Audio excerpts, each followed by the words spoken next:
Hello friends, मैं फिर से आ चुका हूं आप लोगों के लिए एक नए एपिसोड के साथ।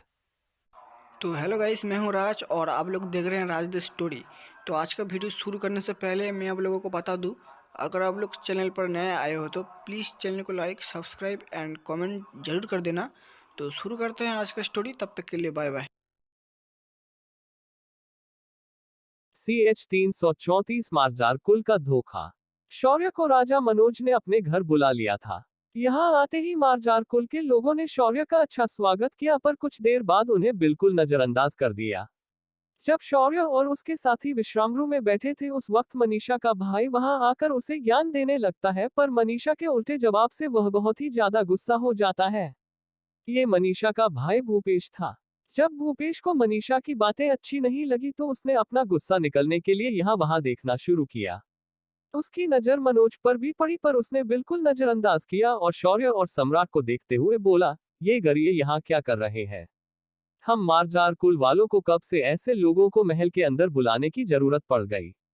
जब भूपेश ने देखा कि शौर्य और सम्राट ने उसे देखा भी नहीं तो उसकी हिम्मत और बढ़ गई और बोला, तुम जैसे लोगों की हमारे महल में आने की हिम्मत कैसे हुई?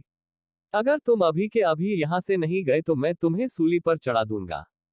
फिर भूपेश ने अपने गमछे को झटका और बोला, जरा खुद के कपड़ों को देखो, पूरे के पूरे मैले हैं, तुम दोनों की वजह से हमारी कुर्सियां गंदी हो गई है। अभी के अभी यहाँ से निकल जाओ वरना इसका अंजाम अच्छा नहीं होगा। शौर्य और सम्राट ने अपना सिर भी नहीं उठाया था। तभी शौर्य ने अपना सिर घुमाकर मनोज को देखा, जो चुपचाप उसके बेटे को ऐसे घमंड में बड़बड़ाते हुए सुन रहा था, पर उसने कुछ कहा नहीं। तभी मनीषा को और भी बुरा लगा और उसने ही गुस्से से कहा, थोड़े अदार के साथ बात करो भूपेश। ये हमारे महल के या हमारे राज्य के लोग नहीं है। ये लोग इस राज्य के अतिथि हैं। पर भूपेश को मनीषा की बात सुनकर बहुत अच्छा लगा। उसने और भी अधिक इतराते हुए कहा, ओ तो ये हमारे अतिथि है। मुझे पता नहीं था, पर तुम्हारी औकात भी इनके जैसे लोगों से ही पहचान बनाने की है। तुम वैसे भी कर क्या सकती हो? फिर भूपेश ने अपना मोर्चा एक और बार शौर्य की ओर किया और बोला, तुम जैसे मोटे चमड़ी के लोगों को मैंने आज तक माही देखे। ऐसे बेशर्म की तरह बैठे हो।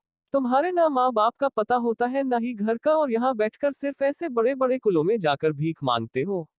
ऊपर से हमारे जैसे किलो की लड़कियों को बहला फुसला कर उन्हें मदद करने के बहाने उनका फायदा उठाते हो। भूपेश जो मन में आए वो बोले जा रहा था और वहां मौजूद सभी लोग चुपचाप सुन रहे थे, पर कोई भी उसे रोक नहीं रहा था। अभी भी शौर्य सिर्फ मनोज को देखे जा रहा था, जो चुपचाप सोमरस का प्याला पकड़कर उसे पिए जा रहा था। शौर्य को मनोज का ऐसा बर्ताव बिल्कुल भी अच्छा नहीं लगा, पर उसने खुद को शांत रखा और भूपेश को कुछ नहीं कहा। जब भूपेश को लगा कि शौर्य और सम्राट उसकी बातों से भी बिल्कुल नहीं हिल रहे हैं, तो उसने आगे बढ़कर शौर्य का गिरेबान पकड़कर उठा लिया और उसकी आंखों में देखकर बोलने लगा, अरे गूंगे हो या बहरे, इतनी देर से चुप क्यों हो? क्या सांप सिंह गया क्या तुम्हें? बोलो ना कुछ तो। शौर्य अभी भी मनोज को देखे जा रहा था। आखिर उसने अपना मुंह खोला और मनोज से पूछा, महाराज क्या यही है आपकी मेहमान नवाजी? ये सुनकर मनोज ने आंखें उठाए और शौर्य को थोड़ी घृणा से देख और कहा, लड़के तुम्हें पता होना चाहिए कि तुम किस कुल की लड़की पर नजर डाल रहे हो। तुमने मेरे बेटी की मदद को की है, पर साथ ही उसके साथ इतना सारा समय बिता दिया है। अगर ये बात बाहर पता चली तो हमारे कुल की बदनामी हो सकती है। इसीलिए हम लोग ऐसे लोगों को जाने नहीं दे सकते। तभी मनीषा, जो इतनी देर से इन सभी घटनाओं को अपने भाई की बदतमीजी समझकर हल्के में ले रही थी, उसकी आंखें अचानक ठंडी हो गई। मनीषा ने अपना खंजर निकाला और तेजी से भूपेश की तरफ लपक गई, पर बीच रास्ते पर ही राजा मनोज ने अपना एक खंजर मनीषा की तरफ फेंक दिया और उसे आगे बढ़ने से रोक दिया। अपने पिता की इस हरकत पर मनीषा ने गुस्से से पूछा, आपका क्या मतलब है पिताश्री? आप मुझे मदद करने वाले के साथ ऐसा नहीं कर सकते। ये सुनकर राजा मनोज ने सख्त भाव से कहा, ये सब तुम्हारे वजह से हो रहा है। अगर तुम इनसे कभी नहीं मिलती तो ऐसा कुछ भी नहीं होता। आज जो कुछ भी इनके साथ होगा इसकी पूरी जिम्मेदारी तुम होगी। ये सुनकर मनीषा को अपने कानों पर यकीन नहीं हो रहा था कि उसके पिता इतने कृतघ्न होंगे जो शौर्य को ही आज मारने की कोशिश करेंगे। तभी शेरा की आवाज आई, अबे ये बिल्लो रानी का बाप तो पूरा साइको निकला। बे, ऊपर से इसका बेटा भी वैसा ही निकला। लगता पूरे परिवार में ये बिल्लो रानी ही थोड़ी समझदार दिखती है। तभी शौर्य ने आराम से भूपेश के हाथों को जकड़ लिया और उसका हाथ अपने गिरेबान से हटा दिया और बोला, सही बात है शेरा, ये कातिलों का कुल है, इनके लिए खून के रिश्ते भी पानी से ज्यादा पतले होते हैं। तभी भूपेश ने अपने हाथों को शौर्य की पकड़ से छुड़ाने की कोशिश करते हुए कहा, तुम जैसे अनपढ़ लोग क्या जानो कुल का मान सम्मान क्या होता है। तुम्हारी वजह से हमारे कुल की इज्जत अब दांव पर लगी है। पर शौर्य ने उसकी बातों पर ध्यान नहीं दिया और मनोज को घूरते हुए कहा, क्या तुम सच में हमें नुकसान पहुंचाने के सपने देख रहे हो। इस सवाल पर मनोज ने अपने हाथ का प्याला शौर्य की ओर फेंक दिया और बोला, हाँ मैं ऐसे ही करना चाहता हूँ। तुम यहाँ कुछ भी नहीं कर सकते, ये मेरा राज्य है। तुमने कुछ साधना सीखी होगी, लेकिन साधना स्तर भी कोई चीज होती है। तुम्हारे साधना का स्तर हम बाप बेटों जितना तो हो ही नहीं सकता। इसीलिए अब चुपचाप अपनी मृत्यु को स्वीकार करो और अपने मार्ग पर निकल जाओ। वैसे भी तुझे भेड़ों को लेने के लिए कोई आ रहा है। मनोज की बात सुनकर शौर्य अचानक समझ गया कि मनोज के इस बदलाव के पीछे कुछ तो कारण है। शौर्य ने सख्त आवाज में पूछा, ओ तो तुम्हें किसी ने हमें मारने के लिए कहा है। ये सुनकर मनोज ने कहा, हाँ हाँ सही कहा तुमने। मेरे तुम्हारे पास आने से पहले ही मुझे एक गरिए को मारने का आदेश मिला था, जिसके पास माथे पर सींग वाली भेड़े है। और संयोग तो देखो वो तुम ही निकले जिसने मेरी बेटी को बचाया है। इसी कारण मैंने तुम्हें यहाँ बहला फुसला कर लाया है। ये सुनकर शौर्य की हंसी चौड़ी हो गई और अगले ही पल उसका हाथ किसी खंजर की तरह भूपेश के दिल के आर पार हो गया। शौर्य के हाथ में भूपेश का धड़कता दिल था और उसके चेहरे पर एक खतरनाक मुस्कान। सम्राट ने टेबल पर रखा सोम रस का प्याला उठाया और मुंह को लगाकर एक घूंट लिया और बोला, शेरा इट्स शो टाइम। अगले ही पल उस कमरे में बिजली कड़की और कोई कुछ समझ पाता उससे पहले ही सम्राट ने मनोज की गर्दन को जकड़कर उसके शरीर में हजारों वोल्ट की बिजली को स्थानांतरित कर दिया था। ये झटका इतना जबरदस्त था कि मनोज के सारे कुंडलिनी चक्र नष्ट हो गए। सम्राट ने मनोज को किसी कचरे की तरह फेंक दिया। उसके बाद वह मनीषा की ओर मुड़ा और माफी मांगते हुए बोला, ये समरलोक है राजकुमारी, यहाँ कौन किस वक्त पलट जाए उसका भरोसा नहीं है। हम भी अब मजबूर थे। ये सुनकर मनीषा और उसकी माँ, जो इतनी देर से डरे हुए थे, एक दूसरे के गले लगकर रोने लगे। उनके रोने की आवाज सुनकर शौर्य ने ठंडी आवाज में कहा, मारजार कुल के लोग इतने धोखेबाज हो सकते हैं, इसकी मुझे कोई कल्पना नहीं थी। तभी मनोज, जो बुरी तरह घायल हो चुका था, उसने धीरे धीरे आंख खोली और बोला, रुको, तुम इससे आगे कुछ नहीं करोगे। इन सभी घटनाओं का मैं अकेला जिम्मेदार हूं, कृपया मेरे परिवार को कुछ ना करो। मनोज पैर पकड़कर रोने लगा। उसकी बात सुनकर शौर्य ने उसके बालों को पकड़कर उठाया और कहा, तुम मनीषा के बाप हो, इसीलिए मैंने तुम्हें अभी तक जीवित रखा है। अगर तुम कोई और होते तो मैं तुम्हें कभी का ऊपर पहुंचा चुका होता। अब मैं जो पूछूं उसका जवाब दो, कौन है वो लोग। शौर्य का सवाल सुनकर मनोज का सिर झुक गया और फिर उसने हकलाते हुए कहा, ये लोग मध्य क्षेत्र के एक खास आश्रम के लोग हैं। इस आश्रम के लोग खास जानवरों को पालकर उनसे दवाइयां और औषधियां बनाते हैं। ये आश्रम मध्य क्षेत्र में पशु वेद आश्रम के नाम से जाना जाता है। ये सुनकर शौर्य की आंखें चमक गई और उसने मनोज को छोड़ दिया और खड़े होकर शेरा से बोला, शेरा जाकर भेड़ों को बाड़े से बाहर निकालो, हमें जल्द से जल्द यहाँ से निकलना होगा। शौर्य की बात सुनकर शेरा अचानक गायब हो गया और भेड़ों के पास पहुंच गया। यहाँ पहुंचकर शेरा ने देखा कि कई सारी लाशें वहां गिरी हुई है और उनकी भेड़ें भी कुछ हद तक घायल हुई है। जब इस नजारे को शेरा ने देखा तो उसे समझने में देर नहीं लगी कि ये मनोज के लोग थे जो भेड़ों को पकड़ने यहाँ आए थे, मगर भेड़ों ने इनकी ही बैंड बजा दी थी। मनोज और उसके परिवार के लोग अभी भी सदमे में थे। इस वक्त मनीषा भी अपने पिता को संभालते हुए उसे लेकर बगल में खड़ी थी। शौर्य ने मनीषा को देखा और बोला, तुम्हारे पिता की सारी शक्तियों को नष्ट कर दिया गया है, इसीलिए बेहतर होगा कि तुम खुद अब कुल की जिम्मेदारी लो और इस राज्य को सही मार्ग पर लेकर जाओ और अपने पिता की तरह कभी भी किसी का विश्वासघात मत करना। तुम्हारे अगले मार्गक्रमण के लिए मेरी बहुत सारी शुभकामनाएं। इतना कहकर शौर्य वहां से निकल गया। उसने एक पल के लिए भी मुड़कर नहीं देखा। जब शौर्य और सम्राट बाहर आए तो उनके सामने शेरा और सभी भेड़ें वापस जाने के लिए खड़े थे। शौर्य ने जब अपनी भेड़ों की घायल अवस्था देखी, उसकी भौहें सिकुड़ गई और उसने तुरंत अपने रिंग से गोलियां निकाली और उन्हें खिला दी। कुछ ही देर में सभी भेड़ें ठीक हो गई। कुछ ही देर में शौर्य और उसके साथी मारजार कुल के शहर से बाहर निकल आए। रास्ते में जाते हुए शेरा सिर्फ एक ही बात कहे जा रहा था, साले भीड़ चोर, उनकी हिम्मत कैसे हुई ये सब करने की।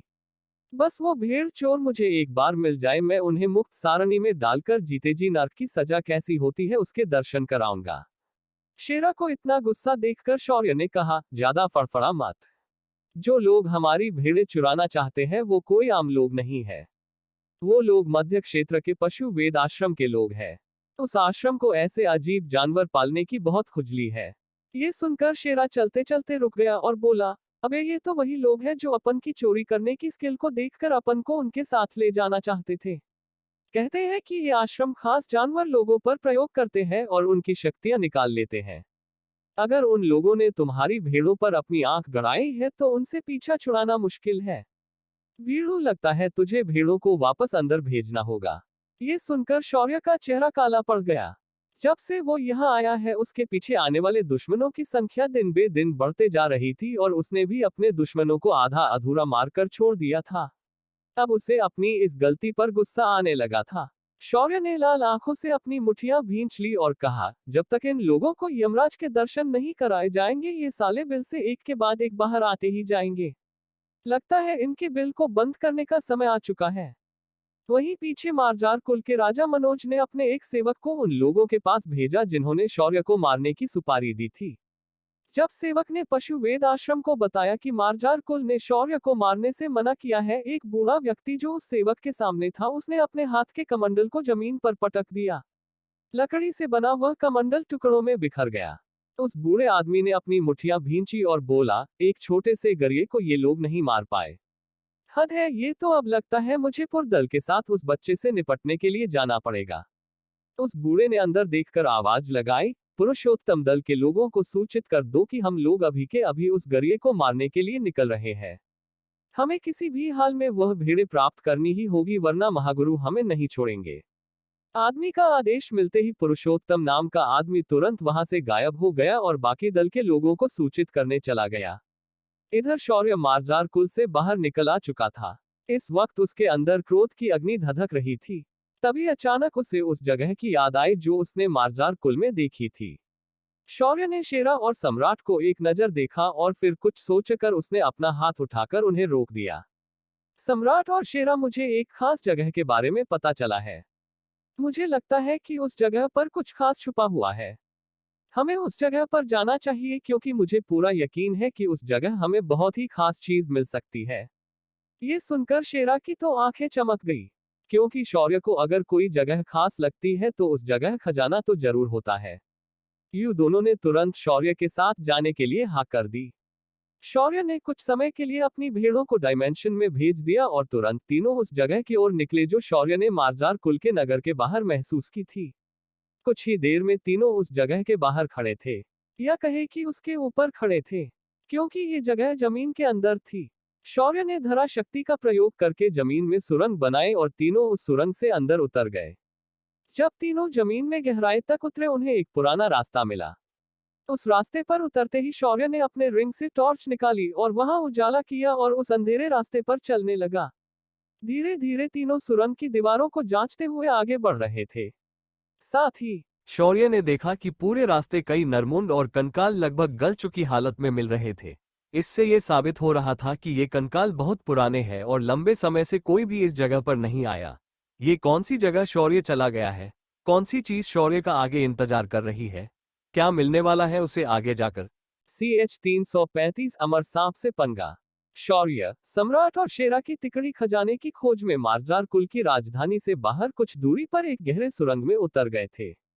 चलते चलते शौर्य, सम्राट और शेरा बैटरी के उजाले में धीरे धीरे चलने लगे थे और वहां पड़े कंकालों का निरीक्षण करते हुए जा रहे थे। अरे सम्राट, अगर अपन तेरे सिर पर बिजली का बल्ब लगा देंगे तो वो जल जाएगा क्या? क्योंकि अपन ने देखा कि तू बिजली का झटका अच्छा देता है।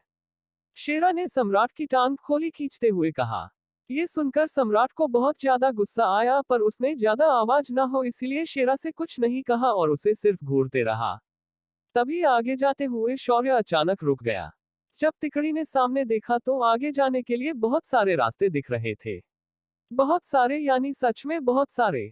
उनके सामने लगभग 50 से भी ज्यादा सुरंगें दिख रही थी और इन सुरंगों को देखकर अचानक शेरा फिर एक बार बोल पड़ा, ओ तेरी, ये तो आगे का रास्ता नहीं बल्कि दीवार में बनी मच्छरदान लग रही है। अब अपन किस छेद से जाएंगे? इस वक्त शौर्य बड़े ही ध्यान से हर छेद को ध्यान से देख रहा था। फिर उसने कुछ सोचकर अपनी अंगूठी से एक लेजर लाइट निकाली जो मेलों में मिलती है। ये उसने उस वक्त खरीदी थी जब वह कालभैरव के दर्शन करने गया था। शौर्य सबसे पहले पहली सुरंग के पास गया और उसे उस गुफा के अंदर चलाया, पर उसे कुछ नहीं दिखा। फिर उसने अगले में किया, पर वहां भी कुछ अजीब महसूस नहीं हुआ। धीरे धीरे शौर्य ने सभी सुरंगों में एक के बाद एक लेजर लाइट को चलकर देखा। इस दौरान सिर्फ एक सुरंग से लेजर लाइट अंदर किसी चीज से टकराकर वापस आ गई थी। जब सभी सुरंगें छानने के बाद शौर्य पता चला कि सिर्फ एक ही सुरंग इन सभी में अलग है, तो शौर्य ने आग का गोला प्रकट किया और उस अलग सुरंग में डाल दिया।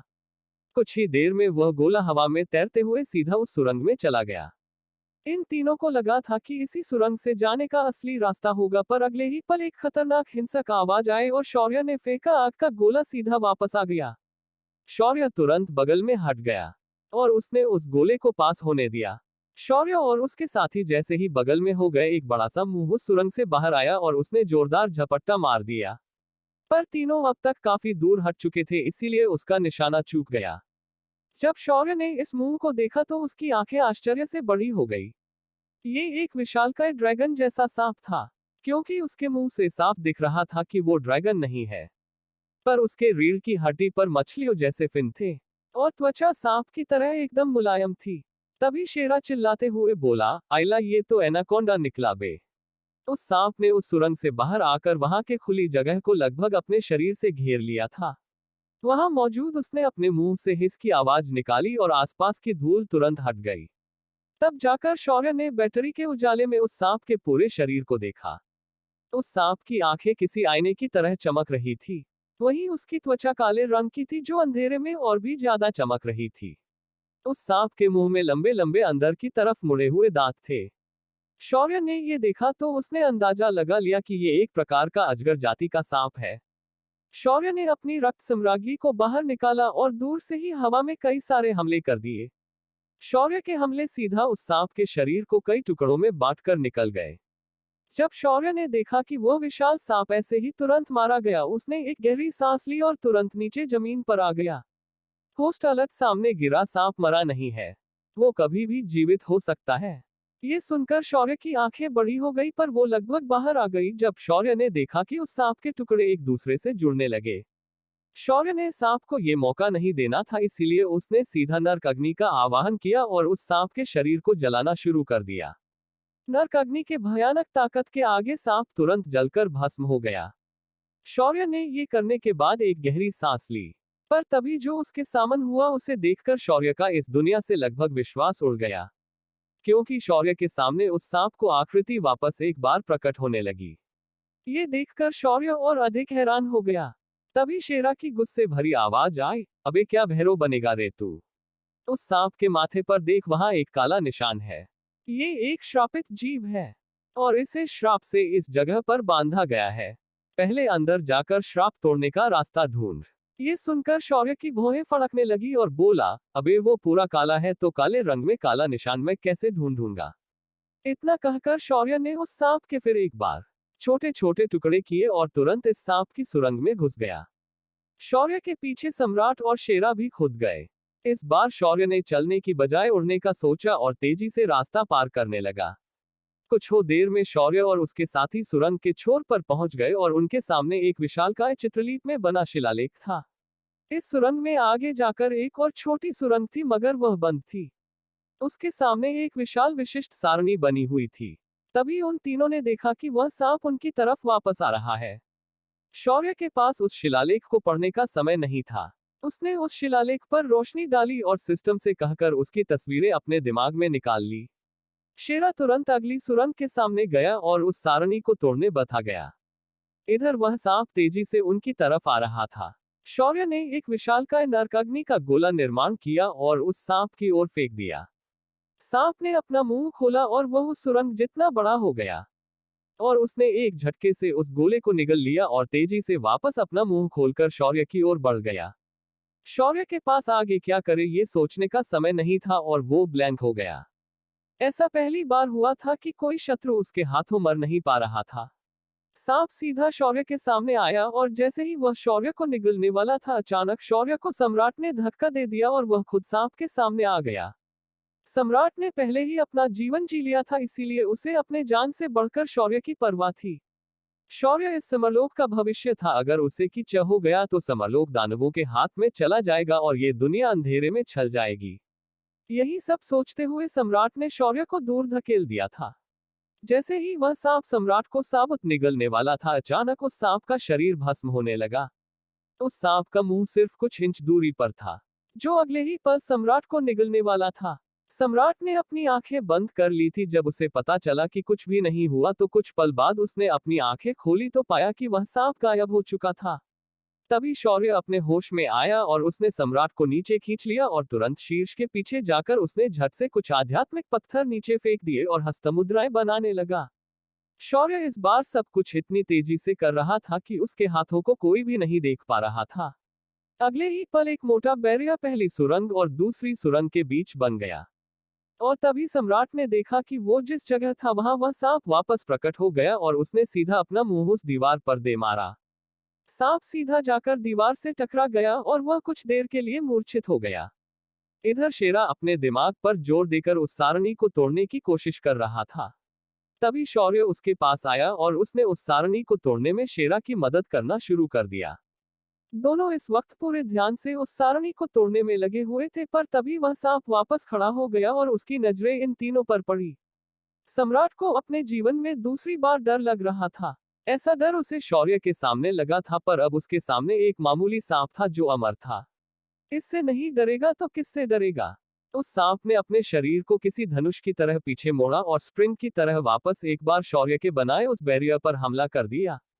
टक्कर इतनी भयानक थी कि सुरंग की दीवारें कांप गई, पर शौर्य और शेरा ने अपना पूरा ध्यान सारणी को तोड़ने में लगा दिया था।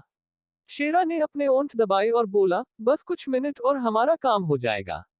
ऐसा कहते हुए शेरा ने वापस अपनी रफ्तार बढ़ा दी।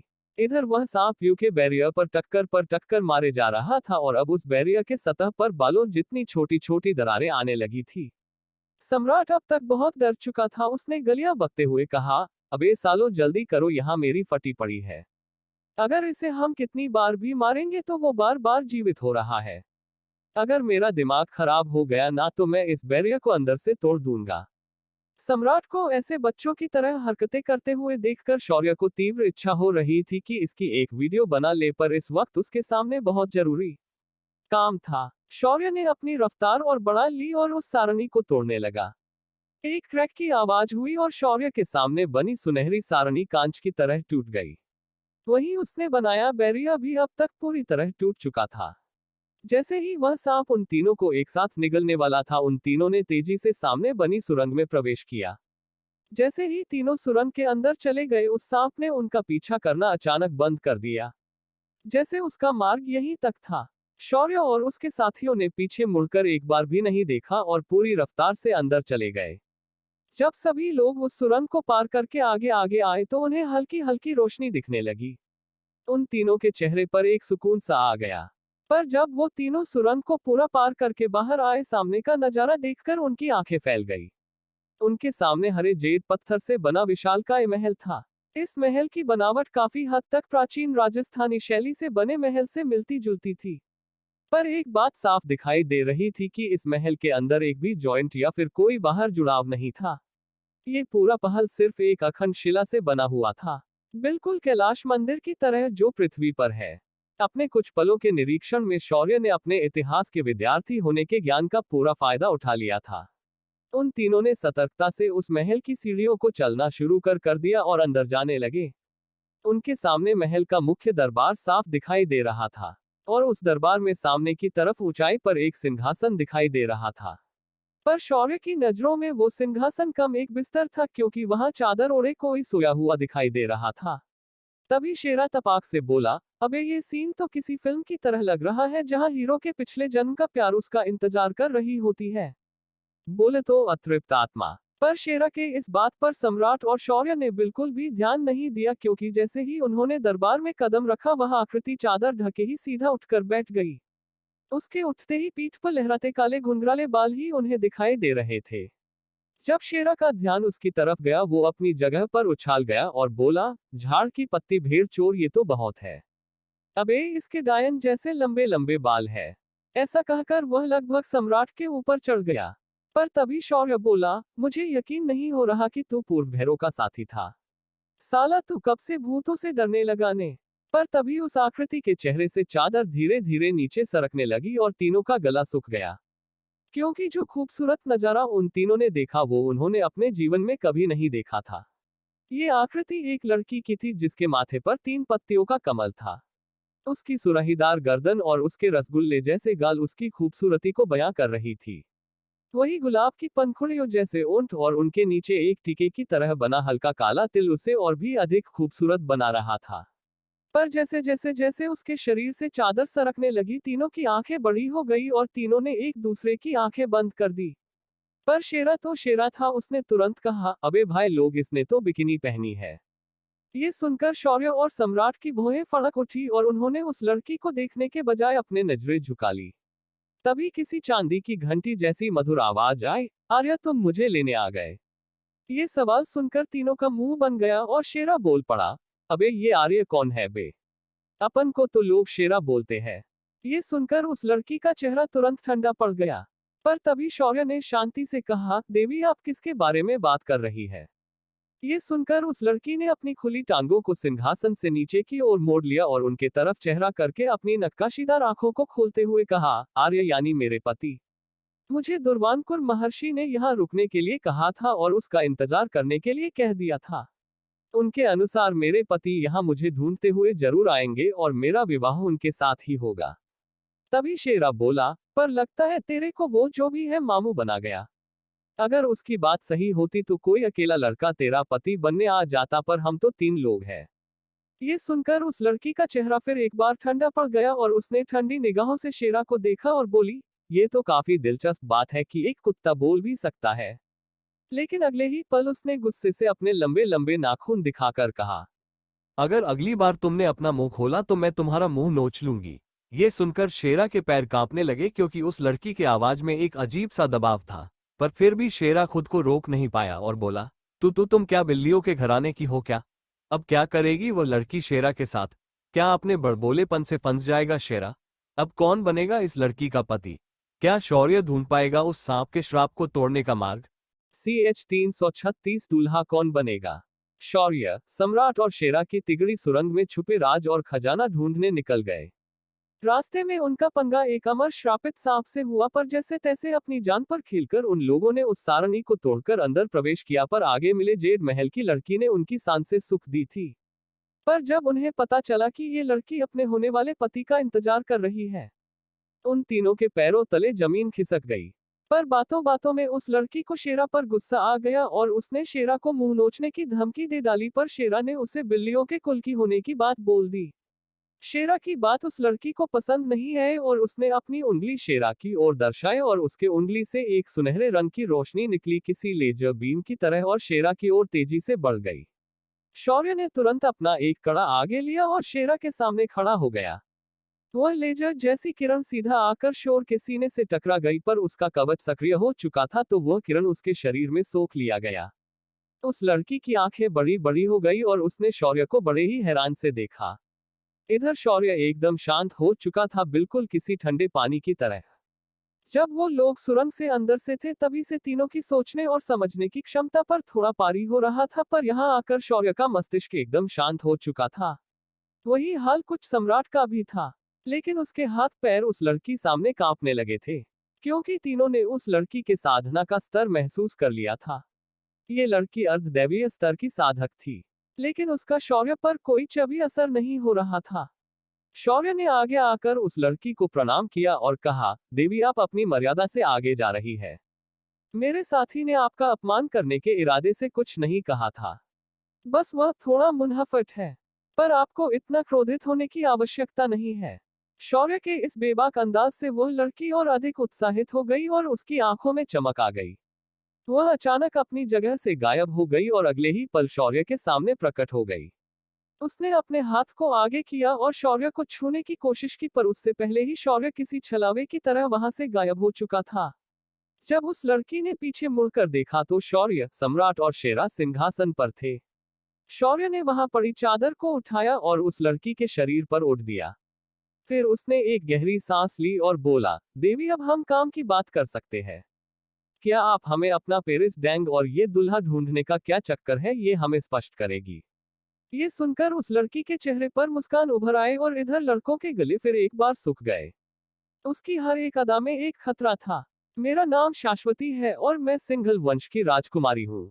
मेरा जब विवाह का समय आया तो समरलोक और देवलोक के बड़े बड़े घरानों से मुझे रिश्ता आया, पर किसी ना किसी कारण एक भी दुल्हा मेरे पास पहुंचने से पहले ही पीछे हट गया या किसी ना किसी कारण से मारा गया। जब महान ज्योतिषी अनंतमणि ने मेरे कुंडली का अभ्यास किया तो उन्होंने कहा कि मेरे योग्य लड़का अभी जन्मा ही नहीं है। मुझे उसके आने तक उसका इंतजार करना पड़ेगा। इसीलिए उन्होंने मुझे अपने प्राणों को कैद करने की और अपने शरीर को चिरायु रखने की विधि सिखा दी और मुझे इस महल में रहने के लिए कह दिया। तभी शेरा आदत से मजबूर अचानक बोल पड़ा, तो क्या वो जो सांप है बाहर वो तेरा पालतू है क्या? ये सुनकर उस लड़की ने एक और बार गुस्से से शेरा को देखा और बोली, नहीं, मेरा उस सांप से कोई संबंध नहीं है। लगता है उसे यहाँ मेरी रक्षा के लिए रखा गया होगा। लेकिन सबसे बड़ी बात यह है कि मुझे मेरे आर्य मिल चुके हैं। ये कहकर शाश्वती ने शौर्य की ओर प्यार भरी नजरों से देखा, पर शौर्य ने तुरंत अपना हाथ ऊपर किया और बोला, देवी रुक जाए, मेरी शादी पहले ही हो चुकी है और मुझे 4 छोटे छोटे बच्चे हैं। आप इसे चुनिए, ये बेचारा 2 जन्मों का कुंवारा है। ऐसा कहकर शौर्य ने तुरंत वहां चुपचाप खड़े सम्राट को आगे किया। सम्राट, जो इतनी देर से कुछ याद करने की कोशिश कर रहा था, अचानक हड़बड़ा गया और बोला, नहीं नहीं, मैं विवाह नहीं कर सकता। आप शेरा से शादी कर लो, क्योंकि ये सिर्फ दिखने में कुत्ता है पर है एक इंसान ही। ये सुनकर शेरा की पंच, जो इतनी देर से झूल रही थी, अचानक सीधी हो गई और बोला, ये क्या बकवास है? अपन एक कुत्तिया से शादी कर सकता है पर इंसान से कैसे करेगा? यार, अपना भी कोई स्टैंडर्ड है। शाश्वती ने जब देखा कि तीनों लोग एक दूसरे के ऊपर बात टाल रहे हैं, उसका चेहरा गुस्से से लाल होने लगा और उसकी अर्धदैवीय स्तर की आभा शरीर से उत्सर्जित होने लगी। उसकी आभा का दबाव बहुत अधिक था।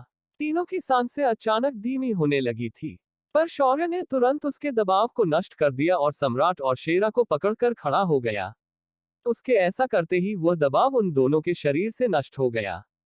ये देख शाश्वती की आंखें और अधिक चमकने लगी, पर शौर्य ने उसके सारे अरमानों पर पानी फेर दिया। देवी, हम आपके वो पति नहीं हो सकते, क्योंकि हम यहाँ किसी और चीज की खोज में आए थे। आप अगर चाहे तो हम अभी वापस जा सकते हैं और आपके होने वाले पति का आप वापस इंतजार कर सकते हैं। ये सुनकर शाश्वती ने अपना सिर नामे हिला दिया और कहा, नहीं, एक बार वह सारणी टूट गई तो मेरी जो उम्र बढ़ना रुक गई थी वो वापस शुरू हो जाएगी। अगर आपने उसे पुनः बना भी लिया तो भी अब ये मेरे किसी काम की नहीं है। ये सुनकर अब तीनों को कुछ भी समझ नहीं आ रहा था कि आगे क्या किया जाए।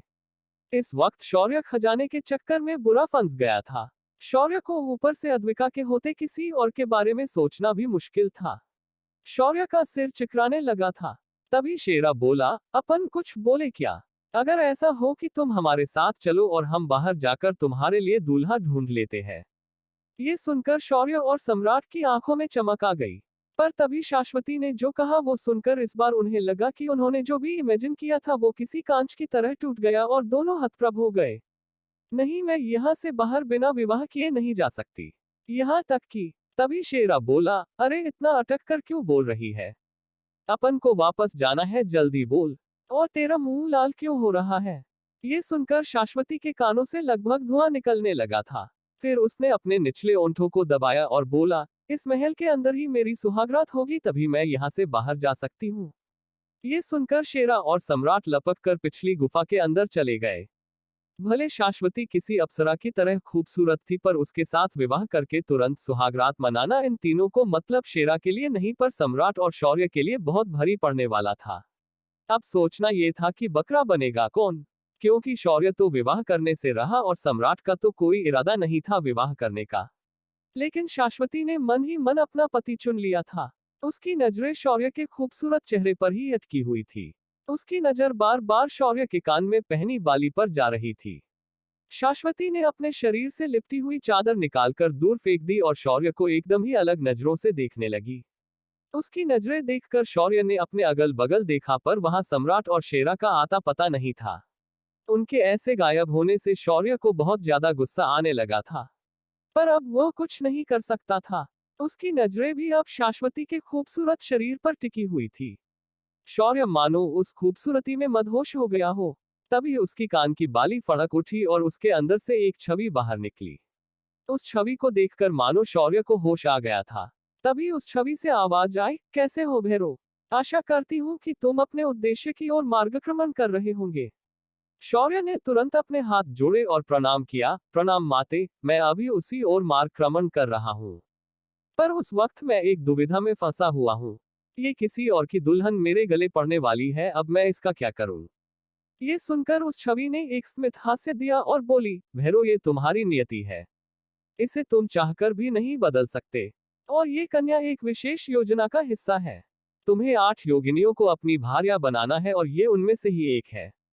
ये सुनकर शौर्य का गला सूख गया और उसने हकलाते हुए बोला, नहीं मैं ऐसा नहीं कर सकता, इससे मेरे और अद्विका के रिश्ते का क्या? तभी उस छवि ने हंसते हुए कहा, वो तुम्हारी प्रथम भार्या होगी जो शक्ति का प्रतीक होगी। मैंने तुम्हें इसके बारे में पहले नहीं बताया था क्योंकि उस वक्त अद्विका इस बात को समझने के अवस्था में नहीं थी। पर अब उसे कोई समस्या नहीं होगी। तुम निश्चिंत होकर अपना विवाह कर सकते हो। ये सुनकर शौर्य को और भी ज्यादा हैरानी होने लगी।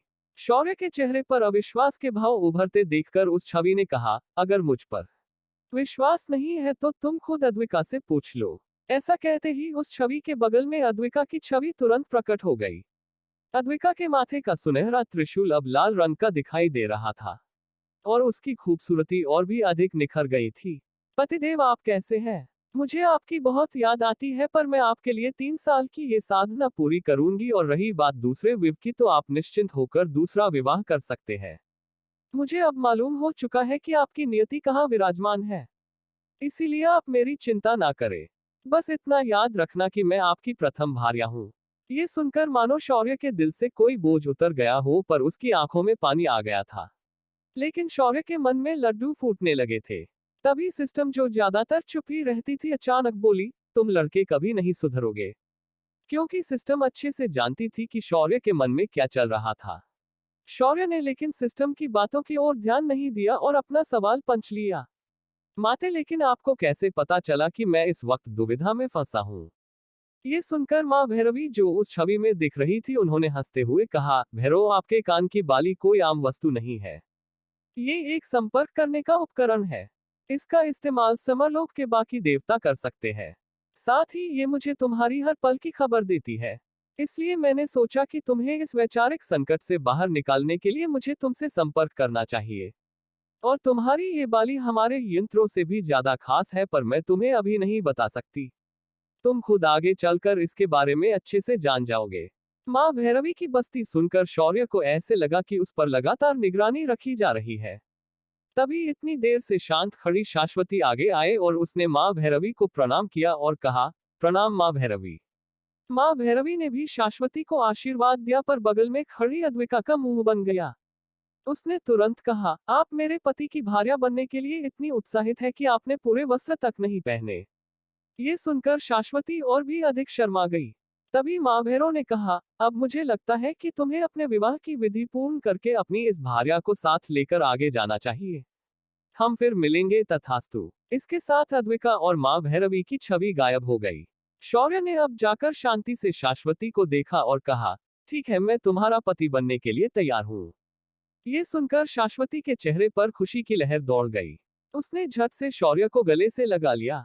शौर्य ने भी उसे अपने गले से लगा लिया और दोनों कुछ देर तक ऐसे ही खड़े रह गए।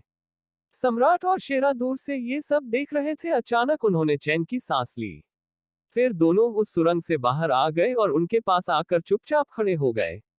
शौर्य ने उन दोनों को वापस आते देखा तो उसकी भौहें फड़क उठी। तुम दोनों इतने कमीने निकलोगे मुझे पता नहीं था। वो तो अच्छा हुआ कि माँ भैरवी ने मुझे इस दुविधा से मुक्त कर दिया, वरना मैं तुम दोनों को ही अद्विका के हवाले कर देता।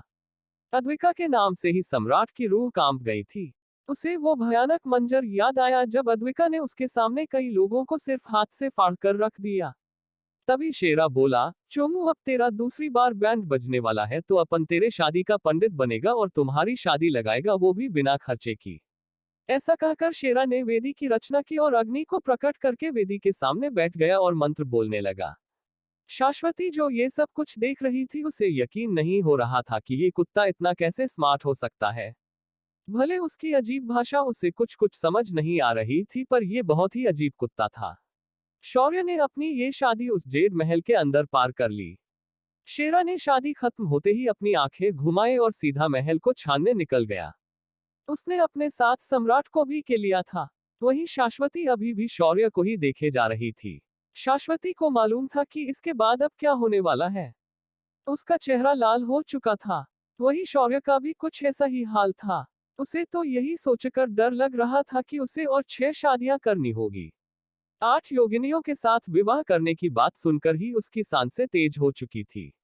उसके दिमाग में ऐसे ऐसे ख्याल आ रहे थे जो किसी के भी नहीं आते थे। शाश्वती ने शौर्य को एक कमरे की ओर लेकर जाना शुरू कर दिया। शौर्य भी भारी मन से उस ओर जाने लगा था, लेकिन शौर्य बार बार आने वाली मुसीबतों के बारे में ही सोच रहा था। क्या होने वाला है शौर्य की जिंदगी में आगे? क्या उसकी ये नई पत्नी लाएगी नई मुसीबतें? क्या शेरा और सम्राट को मिल जाएगी कोई नई विरासत? CH 337 श्राप का तोड़। शौर्य ने मां भैरवी और अद्विका के सम्मति से दूसरा विवाह किया और शाश्वती को अपनी दूसरी पत्नी स्वीकार किया। महल के अंदर पूरी रात गुजारने के बाद जब शौर्य बाहर आया, उसके सामने सम्राट और शेरा सिर झुकाकर खड़े थे। जब शौर्य ने उनसे पूछा कि क्या हुआ है, तो उन्होंने एक कमरे की ओर इशारा किया। शौर्य और शाश्वती ने एक साथ उस कमरे को देखा तो पाया कि वह कमरा खुला था और उस कमरे के अंदर कोई रोशनी नहीं थी। शौर्य ने अपनी टॉर्च से उस कमरे में रोशनी की तो उसकी आंखें बड़ी बड़ी हो गई। उसके सामने एक समाधि थी। उस संधि के ऊपर एक तलवार गाड़ी गई थी जो एक भयानक आभा उत्सर्जित कर रही थी। तभी सिस्टम की आवाज आई, होस्ट ये समाधि का चित्र उस शिलालेख की चित्रलिपि से मिलता है, कृपया इसे ध्यान से देखें। ऐसा कहकर सिस्टम ने एक स्क्रीन शौर्य के सामने प्रकट की। शौर्य ने उस समाधि और शिलालेख की चित्रलिपि को मैच किया और पाया कि कुछ चीजें जो शिलालेख पर बताई है वो यहाँ दिखाई नहीं दे रही थी। चित्रलिपि के अनुसार समाधि के सामने एक योद्धा था। आगे वही योद्धा मर जाता है। उसके बाद उस योद्धा का शरीर एक नाग में बदल जाता है। उस चित्र में एक काले रंग का निशान अलग से बताया गया था। उसी चित्रलिपि में उस श्राप को तोड़ने का रास्ता भी बताया गया था। चित्रलिपि के अनुसार उस श्राप को तोड़ने के लिए एक साधक को कालसर्प साधना करनी पड़ेगी। इस चित्र को दर्शाने के लिए एक बड़ी और उसके ऊपर एक विशाल नाग का चित्र दिखाया गया था। उसके आगे के चित्र में दिखाया गया था कि पंच तत्वों को 5 अलग अलग निशानों में दिखाया गया था। उनके आवाहन से एक संतुलित ऊर्जा को प्रकट करके वेदी से प्रकट हुए कालसर्प को नष्ट करना होगा। उसके बाद ही वह श्राप टूट जाएगा। ये सब कुछ पढ़ने के बाद शौर्य थोड़ा संभ्रम में पड़ गया। उसके पास 5 तत्वों की ऊर्जा तो थी, पर उन्हें एकत्रित करने का उसने कभी प्रयास नहीं किया था। शौर्य ने फिर शाश्वती की ओर देखा और उस योद्धा के कब्र के बारे में पूछा। पर जब शौर्य ने शाश्वती के आंखों में देखा तो उसकी आंखें पहले ही भर गई थी और आंसू उसके कोमल गाल से बहकर नीचे सरक रहे थे। आज उसने शौर्य ने दिए जादुई कपड़े पहने थे जो एक साड़ी के रूप में थे। उसकी हरे रंग की साड़ी का पल्लू हवा में लहरा रहा था। शाश्वती की आंखों के आंसू देखकर शौर्य ने उसके कंधे पर हाथ रखकर पूछा, कोई बात नहीं, अब हम आ गए हैं ना। शौर्य की अजीब सांत्वना से शाश्वत के दिल में गर्माहट पैदा हुई और उसने बोलना शुरू किया, ये मेरा बड़ा भाई था आरंकित सिंघल। उसने मेरे साथ यहाँ रहने का फैसला किया था, पर मैंने उसे अपनी आंखों से देखा था कि यहाँ आने के बाद उसने अपने बुढ़ापे तक मेरी रक्षा की। जब वह उसके जीवन के आखिरी सफर पर था तो मैंने ही उसकी यहाँ समाधि बना दी। उसी जाने के बाद मैं अकेली हो गई तो मैं गहरी नींद में चली गई। ये सुनकर शौर्य ने शाश्वती को गले लगाया और उसके आंसू पोंछ दिए। हाँ, कल तक तो इससे दूर भाग रहा था, पर आज बड़ा चिपक रहा है। शेरा ने शौर्य को ऐसा करते देखकर एक कड़वा ताना मारा। शौर्य की भौहें फड़क उठी और उसने मन ही मन कहा, इसके मुंह से कभी सही समय पर सही बात क्यों नहीं निकलती। फिर भी शौर्य ने उसकी ओर देखकर ऊपर से नीचे उसे ध्यान से देखकर बस इतना ही कहा, जली ना तेरी। ये सुनकर शेरा का मुंह ऐसा हो गया जैसे उसने कोई मक्खी निगल ली हो। शौर्य ने ये देखकर एक विजयी स्माइल दी और उस संधि के सामने गया और बोला, शाश्वती, जैसे कि तुमने पहले कहा था कि तुम्हारा और उस बड़े सांप का कोई संबंध नहीं है, पर ऐसा नहीं है। वह सांप तुम्हारा बड़ा भाई ही है। ये सुनकर शाश्वती हैरानी से बोली, ये कैसे हो सकता है? उस पर शौर्य ने थोड़ा सिर हिलाया और गहरी सांस लेकर कहा, ये कैसे हुआ और क्यों हुआ मुझे पता नहीं, पर यही सत्य है। हमने आते हुए एक शिलालेख देखा था। उस शिलालेख की चित्रलिपि में ऐसी ही समाधि थी और फिर आगे इसी समाधि से उस सांप का जन्म हुआ है जो इस जगह की बाहर बैठकर रक्षा कर रहा है। पर हमें यहाँ से बाहर जाने के लिए उस सांप को श्राप से मुक्त करना होगा। इस पर शाश्वती ने थोड़ा डरते हुए पूछा, क्या हमें फिर मेरे भाई को मारना पड़ेगा? ये सुनकर शेरा हंसते हुए बोला, नहीं, अपन उसे मार नहीं सकते क्योंकि वो अमर बन चुका है। ये सुनकर शाश्वती के मन में और अधिक सवाल उमड़ने लगे, पर उसके सवालों पर चादर डालते हुए शौर्य ने कहा, नहीं, उसके लिए बस हमें एक यज्ञ करना होगा जो पंचतत्वों की ऊर्जा को आवाहन करेगा और इस समाधि को तिलांजलि देगा और उससे वह श्राप टूट जाएगा और वह सांप मोक्ष पाएगा। ये सुनकर शाश्वती ने अपने सीने पर हाथ रखा और बोली, ठीक है, फिर हमें जैसा तुमने कहा वैसा ही करेंगे। मैं अपने भाई को इस तरह किसी सर्प रूप में देखना पसंद नहीं करूंगी। तभी शेरा बोला, हाँ, तुमने सही कहा, तेरा भाई वैसे भी बहुत खतरनाक लग रहा है। ये सुनकर शाश्वती की भौहें फिर से फड़क गई, पर उसने अपने गुस्से को कंट्रोल किया और शौर्य की तरफ देखने लगी। शौर्य ने धरा शक्ति से सामने वेदी को प्रकट किया और काल सर्प यज्ञ का आवाहन किया। शौर्य ने सभी नाग देवताओं के मंत्रों को बोलकर अग्नि का आवाहन किया। उसके बाद कुछ देर तक मंत्र का उच्चारण चलता रहा और आखिर में एक विशालकाय सांप यज्ञ वेदी पर प्रकट हुआ। ये सांप बिल्कुल वैसा ही था जैसा बाहर का सांप दिखता था, पर यह उतना उग्र नहीं दिख रहा था। शौ ने उसके प्रकट होते ही अपनी 5 तत्व ऊर्जा को एक एक करके प्रकट किया और उन्हें 5 रोशनी के गोलों में तब्दील कर दिया। पांचों गोले अलग अलग रंगों से हवा में तैरने लगे। उसके बाद शौर्य ने एक एक करके उन गोलों को समान मात्रा में एक दूसरे में मिलाना शुरू किया और देखा कि सभी गोले एक दूसरे के अंदर घुल रहे हैं और धीरे धीरे उस विशाल सांप के शरीर में समाने लगे हैं। पर जैसे जैसे वह ऊर्जा उस सांप के शरीर में जाने लगी, वह सांप अधिक उग्र होने लगा। शौर्य ने फिर भी अपना काम जारी रखा। ये सब कुछ बाकी तीनों दूर खड़े रहकर देखे जा रहे थे। जब पूरी ऊर्जा उस सांप के अंदर समा गई, वह सांप अधिक क्रोधित हो गया और नियंत्रण से बाहर जाने लगा। ये सांप महज एक आकृति था, पर फिर भी उसकी आभा और शक्तियां असली के समान थी।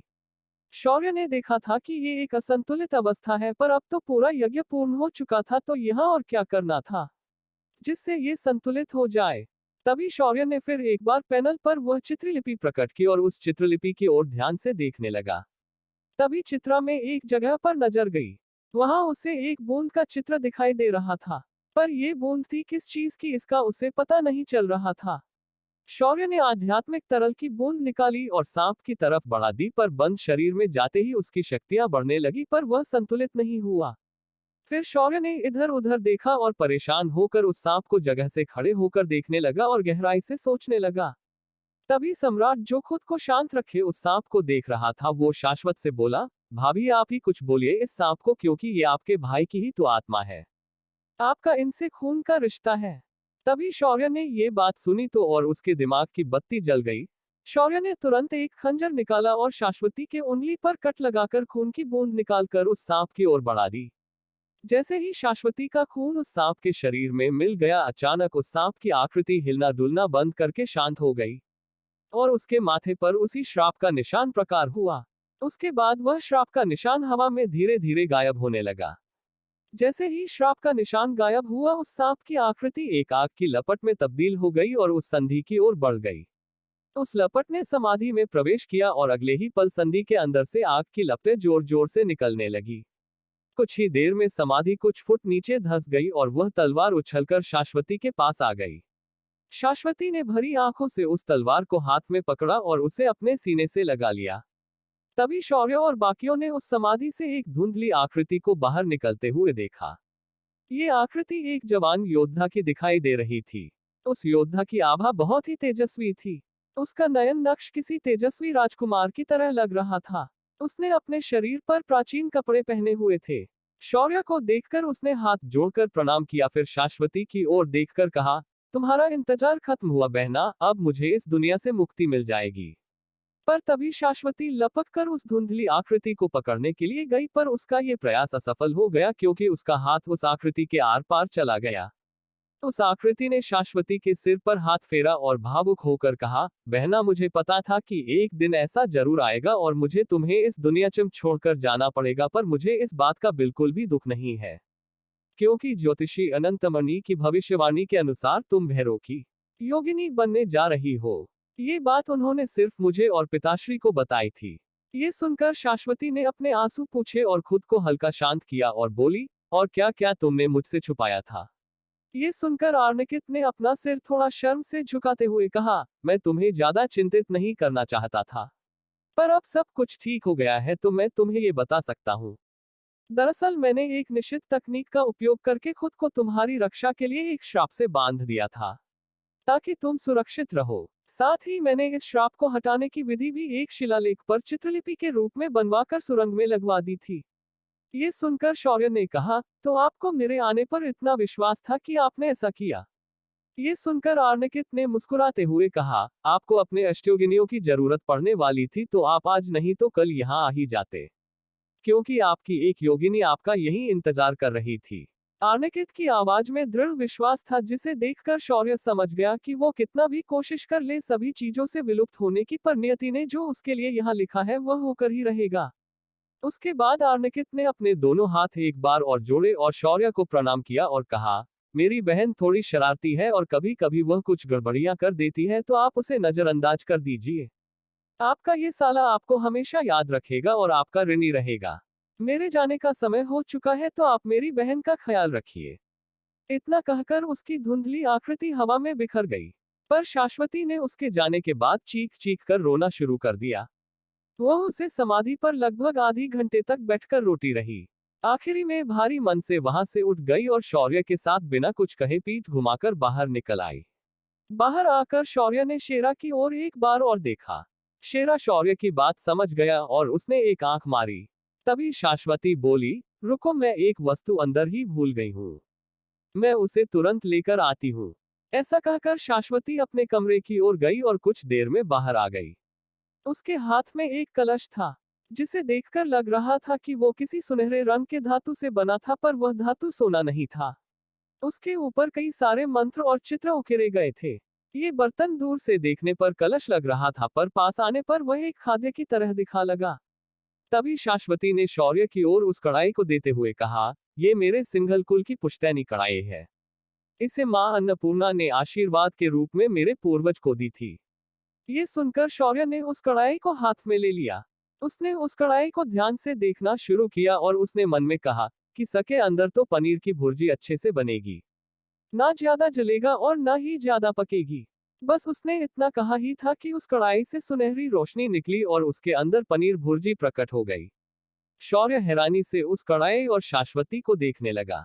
तभी शाश्वती ने कहा, ये मां अन्नपूर्णा की इच्छा पूर्ति कढ़ाई है। इसके अंदर किसी भी खाने का नाम मन में सोचकर छूने पर वह व्यंजन आपके सामने प्रकट हो जाएगा। ये सुनकर शेरा और सम्राट ने एक दूसरे को देखा और अपना सिर लटका दिया। फिर शेरा ने कुछ सोचा और बोला, क्या आपके इस महल में ऐसा कुछ है जो हमने अभी तक लुटा नहीं, मतलब देखा नहीं? ये सुनकर शाश्वती ने कुछ सोचते हुए कहा, नहीं, मुझे नहीं लगता और कुछ इस महल में खास है। हाँ, पर एक बात है जो आप लोगों को अभी तक इस महल के बारे में पता नहीं है। तभी सम्राट उत्साहित होकर बोला, वो कौन सी? ये सुनकर शाश्वती ने अपना हाथ महल की छत की ओर किया और उसके हाथ से एक रोशनी निकली और पूरा महल अचानक हिलने लगा और कुछ ही देर में उन्होंने देखा कि उनके पैरों के नीचे से जेठ की फर्श गायब हो गई और जमीन आ गई। साथ ही ऊपर की छत धीरे धीरे छोटी होने लगी और अगले ही पल पूरा का पूरा महल मुट्ठी के आकार में बदल गया। शाश्वती ने उसे अपने हाथ में पकड़ा और शौर्य को देते हुए कहा, ये चमत्कारिक महल आपके लिए मेरे मायके के तरफ से एक उपहार है, इसे आप अपने पास रख लीजिए। शौर्य ने अपना हाथ धीरे से बढ़ाया क्योंकि उसे डर था कि कहीं वह महल नीचे गिरकर टूट ना जाए। शौर्य ने उस महल को हाथ में पकड़ा और उसे ध्यान से देखने लगा। वह महल जैसा बड़ा था वैसा ही छोटा दिख रहा था, पर बाकी सब कुछ एक जैसा था। तभी शेरा बोला, अब अपन को घास पर सोने की जरूरत नहीं है, अपन रात को आज से इसी महल में सोएगा। ये सुनकर सभी की हंसी निकल गई। फिर सभी लोगों ने सुरंग से बाहर जाने वाले रास्ते पर चलना शुरू कर दिया। जब वो लोग ईश्वर वापस जा रहे थे, उन्हें किसी भी तरह की रुकावट महसूस नहीं हुई और वो लोग सुरक्षित बाहर आ गए। पर बाहर आते ही शौर्य ने महसूस किया कि बाहर कुछ ताकतवर अभाए मौजूद है। उनकी शक्तियां रथी और महारथ स्तर की लग रही थी और एक की तो स्वर्ग स्तर की शक्तियां लग रही थी। अब ये किसे शौर्य ने महसूस किया है? कौन है ये लोग? क्या ये उसके दुश्मन है या दोस्त? क्या शौर्य ने किसी और मुसीबत को बुलावा दिया है?